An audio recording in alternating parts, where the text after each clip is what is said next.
Tere tulemast tagasi.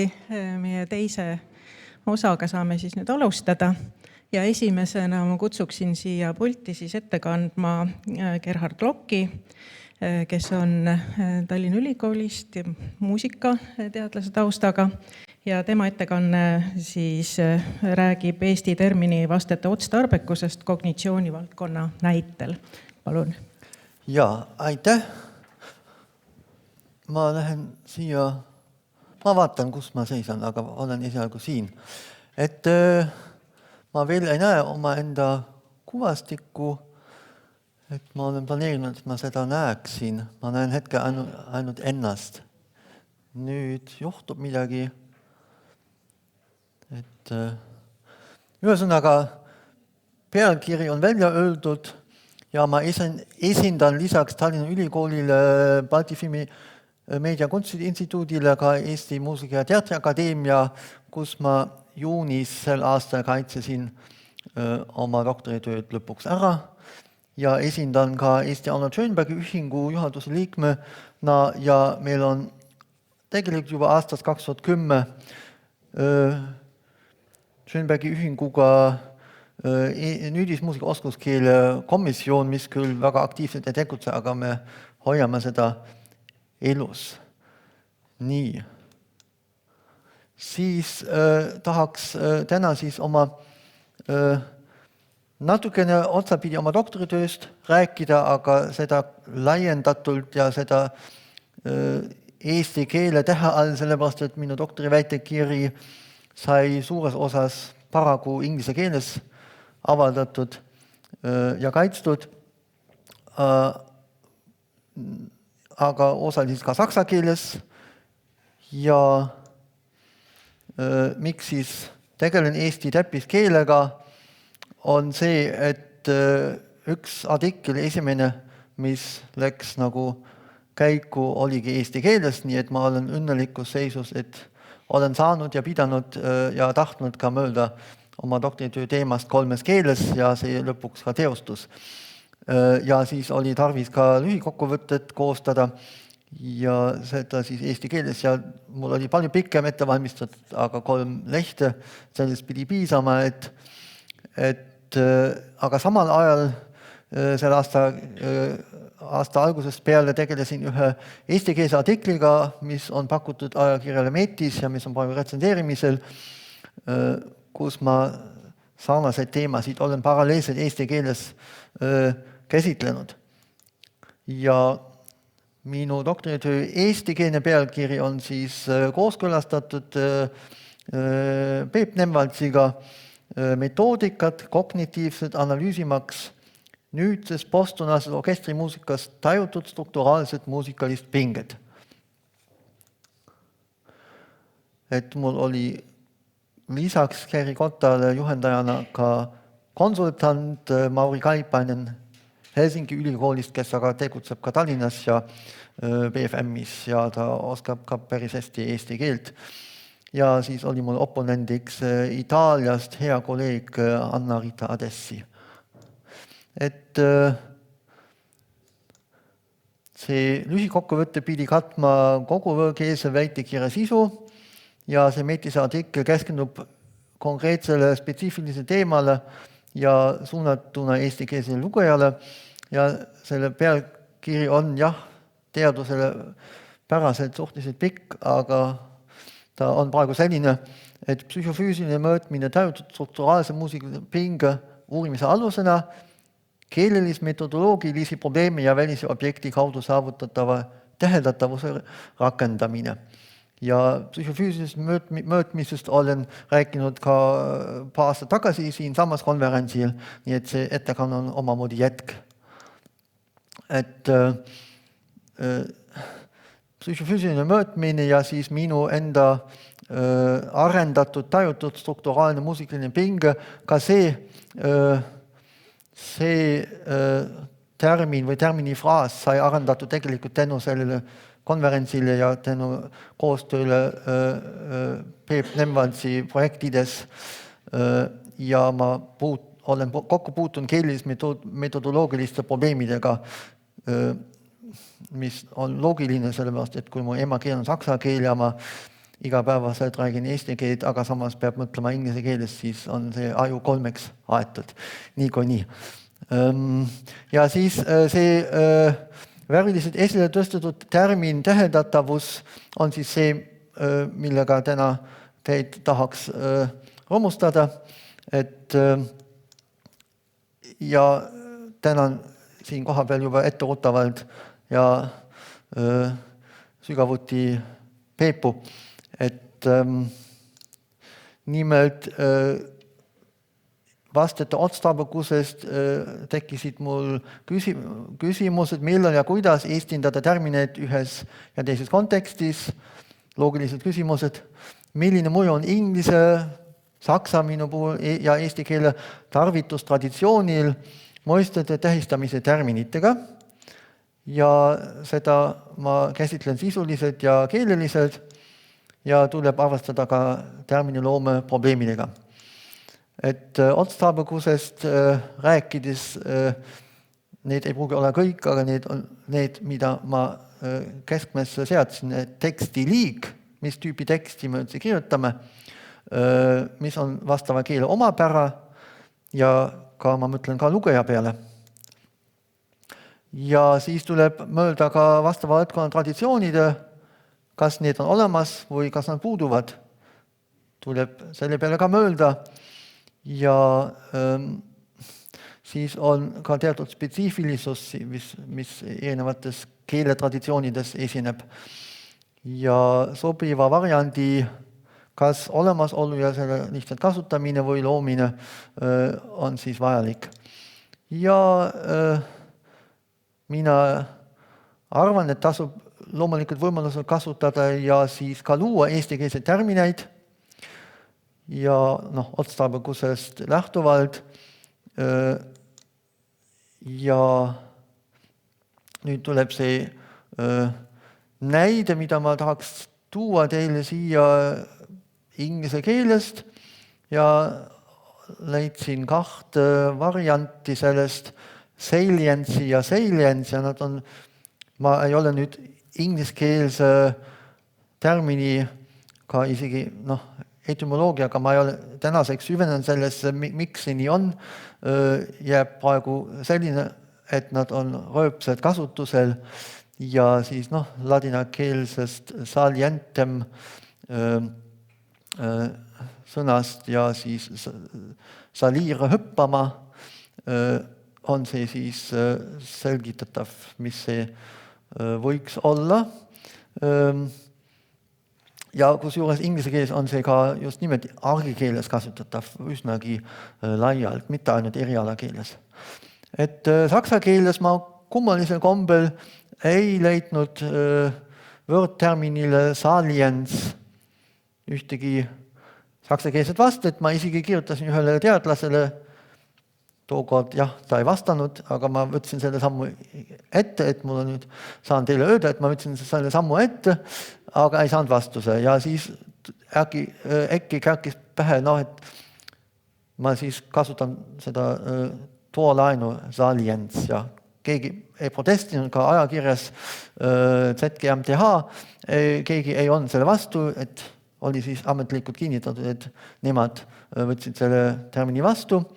See oli muidugi eriala spetsiifiline kontekst ja lugejad eeldatavasti ka teadlased peamiselt, ehkki ajakiri on vabalt kättesaadav veebist. Ja siis väitekirja eestikeelses lühikokkuvõttes eeldasin ka, et lugeja on pikem spetsiifiline erialatundja ja siis piirdusin sel hetkel eestipärase toolaainuga salience, ehkki me olime Peebuga juba loomulikult kontaktis aga meil oli see Metise artikkel juba käsil, aga ma selleks hetkeks veel ei julgenud välja pakkuda, vajas seedimist ja vajabki praegu ka veel seedimist. Ja siis pakkus aga Peep välja täheldavuse. Mul endal oli kogu aeg kasutuses väljapaistvus ja siis on see nagu ka võib-olla ka märgatavus, aga sel on siis ka omamoodi teatud erinevused. see peaks kohe siia ilmuma, et räägin siis pärast, et eesmärk on anda edasi mõiste sisu eestikeelse sõnaga, mis eestikeelsele lugejale midagi eeldatavalt, läbipaistvalt ütleb midagi. Loomulikult siis eriala spetsiifilised määratlused kitsendavad seda. Ja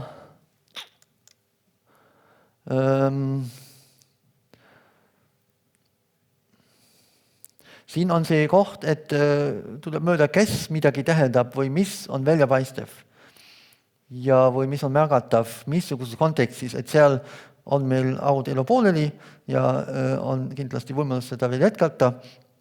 Et ehkki ma hetkel olen otsustanud, et mulle ka meeldib termin täheldatavus, siis artikkel on endiselt retsenseerimise all ja meil on võimalus veel seda nagu siis lihvida.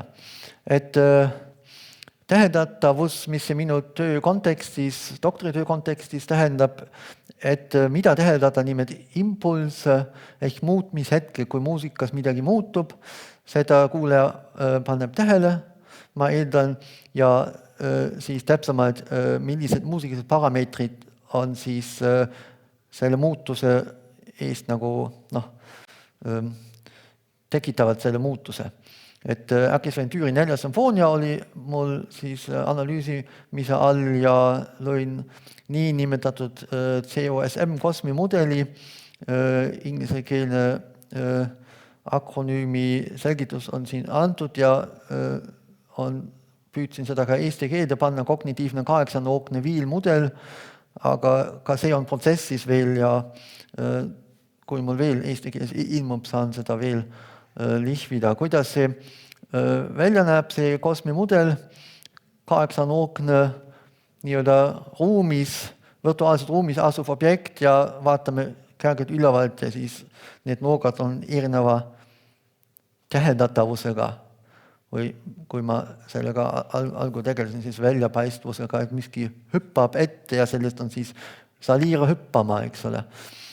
Et siis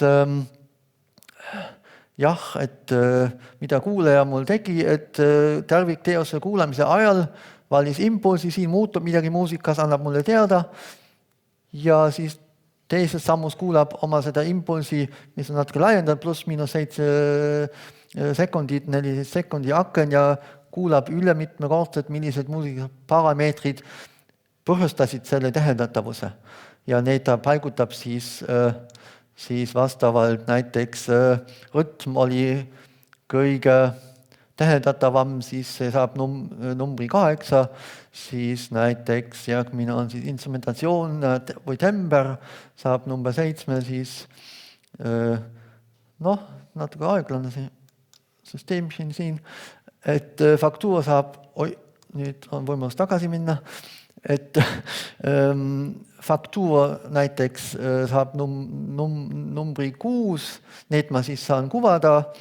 See oli nüüd üks konkreetne klaster või koht Tüüri sümfoonias, klaster number 22 ja see oli tegelikult ka teose kõige narratiivsem, kõige selgemalt narratiivne koht ja seal siis primaarsed parameetrid ehk esmased parameetrid, sel hetkel rütm kahanes, aga sekundaarsed ehk teised parameetritest tõusid tendentsid, instrumentatsioon, tambre ja faktuur või tember, vabandust. Mul võivad keeles siiski sassi minna. Ja, ühesõnaga see on üks konkreetne näide ja muusika, siin on see tehniline kontekst, kuidas minu tajukatse osaleja seda näeb ja hiiraga füüsiliselt tiirib selle muusikalise parameetri sinna vastavasse nurka ja siis ta potsatab sinna ja mul tulevad numbrid. Et see lühidalt tehnilise poole pealt. Ja nüüd tuleb siis seesama klaster 22 ja kui ma vist vajutan, äkki ta läheb korraks tööle. Klaster 22 ja 23 on koos.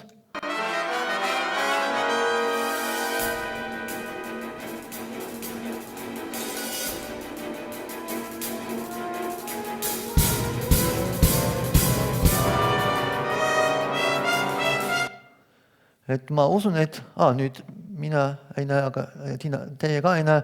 Igatahes oli kuulda selles mõttes, et jah, et rütm oli see kindlasti üks parameetritest, mis võis olla täheldatav ja siis faktuur, et äkki see faktuur läks hõredamaks ja siis instrumentatsioon muutus ka ja ehk tember, kõlavärv, võiks selle kohta ka öelda, et selline kiire näide.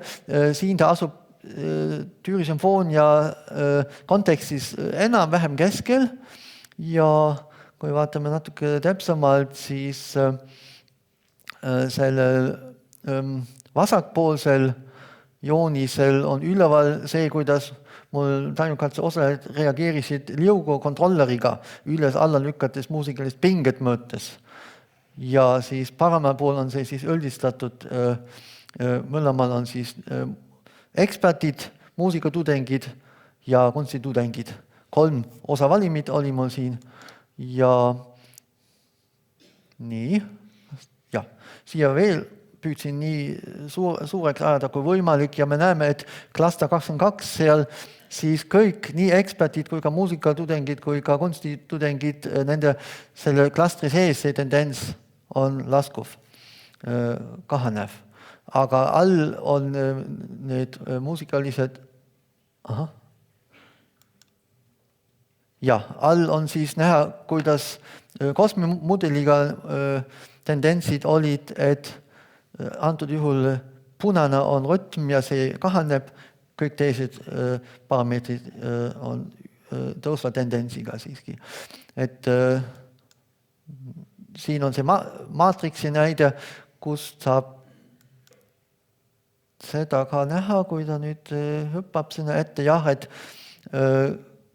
kõikidel osavalimi osajatel tendents allapoole liuga kontrolleri ehk muusikaline pinge puhul ja siis parameetritest siis samal hetkel see rütm laskub, aga teised on tendentsid ülespoole ja hüpotees oligi, et sellises nüüdismuusikas on pigem teised parameetrid olulisemad kui esmased parameetrid. Eraldi teema ei süvene selles, aga see oli selle saksa keelsartikli eesmärk ja sai siis osaliselt kinnitus, see hüpotees just nende klastrite piirkonnas, muidu ei saanud väga selgelt seda öelda, et teised parameetrid prevaleeriksid esmaste üle. Nii, jõuame sõnaveebi juurde ja ma ka uurisin seda hoolega ja ei leidnud siis salientsi kui tooterminit, aga leidus siis ingliskeelseid neid termineid, salience ja salience. Ja siis leidsin enda rõõmuks kognitiivse keeleteaduse termini baasi, mis on ka alles suht hiljuti sinna niimoodi pandud, et siis pakutakse esilduvuse ja väljapaistvuse ja siis silmapaistvuse. Nii et ja siis leidsin veel, et poliitikas võib ka rääkida väljapaistvusest, salience kasutatakse inglise keeles ja siis on see hoopis järjepidev, mingi teema järjepidev esilolek või seal ma ei näe väga hästi toimija järjepidev esilolek teatud teema osas ja nii edasi. See läheb edasi, ma leidsin veel huvitavaid valdkondade sõnavariant, sealhulgas toreda kärnkonna salientsia, kes tõesti hüppab ja siis ihtüoloogia ehk kalavaldkond siis hüppas mulle ette kaljuhüppik ja siis veel teravniina tintgefaal, ma õppisin huvitavaid kalu Aasovi meres ilmselt leitakse. Ja siis füüsikas hispaania keelest leidsin termini fraasi matemaatikas, loomulikult see on mulle juba arusaadavam matemaatika ja sobib rohkem minu teemasse ja siis poliitikasse samune. Nii, ja minu järeldused, termini valik sõltubki otsustavalt mõiste uurimisala kontekstist ja tekib kohe uus materjal järgmisteks ettekanneteks või artikliteks ja ehkki võiks arvata, et teadusajakirjas nagu Metis või ZGMTH või Res Musica või mis iganes Eesti kontekstis võiks piisata võõrkeelsest esindatud terminist, sest erialaspetsialistid loevad seda ja saavad aru. Aga näiteks Metis on veebis vabalt kättesaadav, nagu Eesti ajakirjad sageli peavad nüüd olema seaduse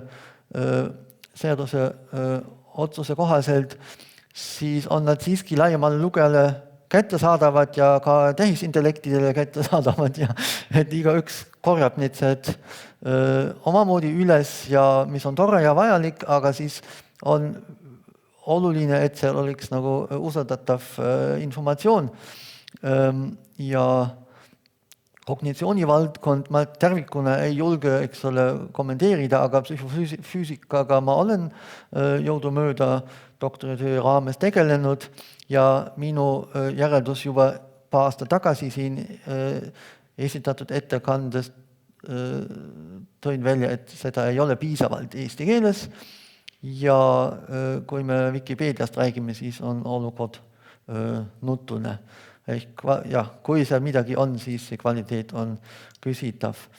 Et kokkuvõtteks, et see ei ole nüüd minu ainuomane kokkuvõte, ma arvan, see on loogiline, et selleks, et mingis valdkonnas kõneda sisutäpselt ja üldarusaadavalt peab olema eestikeelsed terminitundlik erialakirjutisi, mis iganes teksti liigis, vältimaks peamiselt ebaotstarbekate inglise terminite levimist, paraku inglise võib-olla ka mõnest muust keelest, võib-olla õnnestub ka saksa keelest veel leida midagi, mis tundub mulle vähem ebaotstarbekas sageli, aga ingliskeelsed võivad olla eriti ebaotstarbekad. Nii, ja vist on siis toon uuesti ette, milliste terminitega ma tegelesin ja millised variandid on laual ja ehk antud ju ekraanil ja see peaks vist olema kõik. Aitäh tähelepanu eest!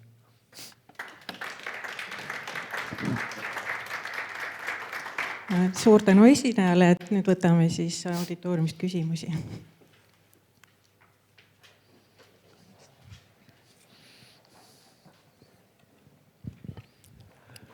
Mina taas Anto umbes 15 aastat tagasi, siis kui eestikeelset küberterminoloogiat kehtestati, siis ma tegin revolutsioonilise ettepaneku, et aga miks meie sõnad peaksid olema inglise ja saksa keelde kergesti tõlgitavad. Ja tegin paar ettepanekut, et teeme meie salasõnad, mida põhimõtteliselt ei saa Indoeuroopa keeltesse tõlkida. Vene keeles öeldakse, et nuka zapaluchiti gade, eks ole. Aga selle teema juurde tulles, siin see sõnade valik, mis esile tuli, igaühel neist on omad puudused, aga on üks väga põhimõtteline nüanss eesti keeles. Ehk siis asi, mida ma infoturbes olen harjunud väga täpselt uurima, kes on actor, kes on tegija, kelle keskselt asi toimub. Ja kui me räägime terminist esilduvus, siis sellisel juhul tegijaks on muusika. Temas kas tõuseb esile või ei tõuse. Ja kuulajal ei ole seal kohta, kuulajale võib anda vasaku jalaga. Aga kui me räägime terminist täheldatavus, siis vähe sellest, et täheldama on siuke kergekaaluline märgatavus, et nagu muuseas sõnaga, et by the way, et ta ei ole, ütleme siis, ta küll täheldatavus, kes täheldab, aktoriks on kuulaja, aga samas kuulaja teeb seda muuseas. Et Erki Sven Tüüri puhul on nagu inetu rääkida sellest, et kuulaja muuseas tuleb ja kuulab tema sümfooniat, et see ei kõlba kusagile, selle eest tuleb teise jala kanda. Aga oligi kommentaar, et kui oskate, siis jah, äkki on mingeid mõtteid selle peale, aga mina tajun täheldatavust ja esilduvust just seda moodi, et aktori paigutumise ja tema pühendumuse kaudu, commitment. Ja. Dankeschön. Dankeschön ebenfalls. Ma saan öelda nii palju, et toimija selles mõttes on küll muusik, kes esitab ehk muusikut, ehk dirigent, kes juhatab ja orkester, eks ole, aga kui ma selle nooga alt vaataks, siis ma tegeleksin interpretatsiooni valdkonna uurimisega ja siis võiks see täiesti kõne alla tulla ja ka metafoorselt. Aga kuna ma tegelen analüüsimisega, siis on minu jaoks tõepoolest kuulaja keskmes. Et selles mõttes on minu vaatenurk siis tõesti see kuulaja ja see kuulamine toimub eksperimendi korras ikkagi teadlikult ja suunatult ja ehk ei ole see nagu allavääristav Tüüri muusikale, vaid inimesed, kes osalevad, on nõus, et nad saavad seda muusikat kuulates muusikast pinged ja siis ka impulsid ja muutmishetkede siis muusikaliste parameetrite täheldatavuse nagu tähele panna ja selles mõttes erineb see ka tähelepanust ehk inglise keeles termin attention ja see salience, nad ei ole samad asjad, need on erinevad asjad ja ma just teadlikult läksin selle täheldatavuse peale, sest kui ma uuriks seda tähelepanu, siis ma oleks jälle teises valdkonnas ja vaataks seda kolmanda nooga alt, nii et seda tahtsin ka vältida ja seetõttu pika mõtlemise, seedimise aja jooksul sõbrunesin siis selle salientsiga ehk siis täheldatavusega ja loomulikult on seal ka erinevad metodoloogilised probleemid, mida me Peebuga ka arutasime ja seal on mitu nooka ka vaatenooka just metodoloogilised, mida ma kindlasti tahaks veel täpsemalt lahti kirjutada lausa, tähendab, mul on see teema sobib, mul on plaanis tegelikult esitada kõrgkooli õpik nüüd äsja, et viimases ettekandes kuuleme sellest ka rohkem, mis asi see on, ühesõnaga mul on see plaan ja siis see Metise artikkel või Peebuga koostöös loodud eestikeelsed materjalid on oluline sisend sellisele kõrgkooli õpikule sellisel teemal, mis sündis minu doktoritööga koos. Et niimoodi, jah, ma võiks veel pikemalt rääkida, aga vist vaadates kella, äkki on veel üks väike küsimus tegelikult jõuaks küll. Palun, kas te võite veel kord öelda, mis oli töö nullhüpotees? Hüpotees, ütleme nii, et mul oli selles saksakeelses artiklis aastast 2020 oli hüpotees selline, et kas esmased muusikalised parameetrid ehk helikõrgused, rütm ja harmoonia on muusikas tähtsamad kui teised parameetrid ehk dünaamika, kõlavärv, tempo ja sellised parameetrid, mul on see lahti seletatud, millest nad erinevad, igatahes see on ka filosoofiline alus sellel traditsioonilise eristamisel, et kas see nüüdismuusikas on pea peale pööratud.